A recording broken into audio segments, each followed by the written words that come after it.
Hello everyone, আসসালামু আলাইকুম। আশা করি ভালো আছেন, সুস্থ আছেন। তো সকালবেলায় রান্নায় চলে আসলাম একটা কাজের জন্য বাহিরে যাব, যার কারণে ঝটপট যেটা রান্না করা যায় খুব সহজে সেটাই আমি রান্না করে প্রায় সময় বের হই। তো যখনই আমি বাসা থেকে বের হই একটু কাজের জন্য, তখনই কিন্তু যেটা একেবারে অল্প সময়ে রান্না করা যায় সেটাই আমি রান্না করে দিয়ে যাই। আর আজকে বেশি কিছু করব না, শুধু ডিম ভুনাটাই করব, কারণ হাতে বেশি সময় নেই, অলরেডি লেট হয়ে গেছে। যার কারণে ২ টা ডিম ভুনা করে দিয়ে আমি চলে গেলাম। আর ভাতটা রান্না করেছি, ওই চুলায় ভাত রান্না করেছি, আর এক চুলায় আমি ডিমটা ভুনা ভুনা করে নিচ্ছি আরকি। তো এটাই আমার সবচেয়ে মানে খুব সহজ মনে হয়। একেবারে ঝামেলাহীন এই ডিম ভুনাটা। কিন্তু খেতে কিন্তু অনেক মজার হয়। তো ২ টা ডিম ভুনা করে দিয়ে আমি একটু কাজে চলে গেলাম। কাজটা হলো যে, আপনারা সবাই জানেন ছোটোখাটো বিজনেস আমরা করি।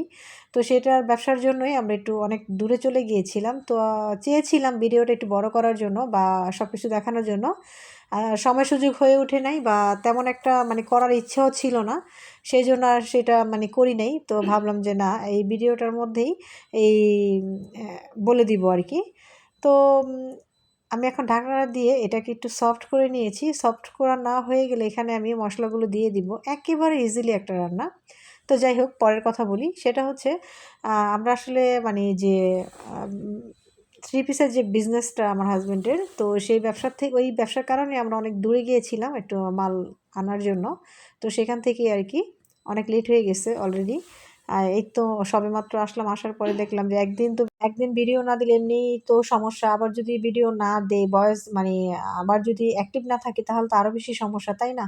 এমনিতেই দেখা গেছে যে ভিউজ কম বা সবকিছু মিলিয়ে-ঝিলিয়ে হয়ে ওঠে না। তার মধ্যে যদি আবার অ্যাক্টিভ না থাকি, তাহলে তো আরো সমস্যা। তো কষ্ট হলেও এই ভিডিওটা আমি সকালবেলা ইচ্ছা করেই মানে অল্প সময়টাই বানিয়ে নিয়েছিলাম যে এই ভিডিওটা আজকে এসে আপডেট দিব।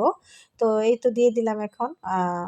জানি আমাদের ভিডিওটা অনেকেই দেখে না, বা অনেকেই মানে আমাদের হিউজ পরিমাণ ভিউজ হয় না। তো সমস্যা নাই। আসলে ওই যে বলছে না যে ধৈর্য ধরো, ধৈর্যটা ধরছি। দেখি ১ বছর যাবৎ হয়ে গেছে পেজটা খুলছি। এখনো কিন্তু কোনো আ আলোর পথ দেখতেই পারছি না। কেন পারছি না সেটাই জানি না। বুঝে উঠতে পারি না। অথচ আমাদের পরে ২ মাসে নাকি ১ মাসে নাকি মনিটাইজেশন অন হয়ে যায়। কিভাবে হয়ে যায় সেটাই মাথায় ধরে না। তা আমরা আসলে মানে কি বলবো? আমরা আসলে কি, কি আসলে নিজেরাই জানি না। তো যাই হোক, যদিও আমাদের ভিডিও যদি ভালো লেগে থাকে, তাহলে অবশ্যই পাশে থাকবেন, পাশে থেকে সাপোর্ট করবেন। আম একটা মানি সামনের থেকে যে ভিডিওগুলো মানে দিব আমরা, সেটার একটা উৎসাহ জাগে নিজের মধ্যে, মনের মধ্যে। আর যদি মানে এরকম ভিউজ দেখি মনটাই খারাপ হয়ে যায় যে কিভাবে কাজ করব এই প্ল্যাটফর্মে। কারণ কেউ কারোর সাপোর্ট করে না, কেউ কারোর পাশে থাকে না, কেউ কাউকে কমেন্টের লাইক রিপ্লাই করে না। করে যারা কারা? যারা সেলিব্রিটি তাদেরকে যায়া করে। আর আমরা যারা ছোট ইউজার আছি, তাদেরকে যদি আমরা সাপোর্ট করি, বা ওরাও কিন্তু আমাদেরকে সাপোর্ট করবে।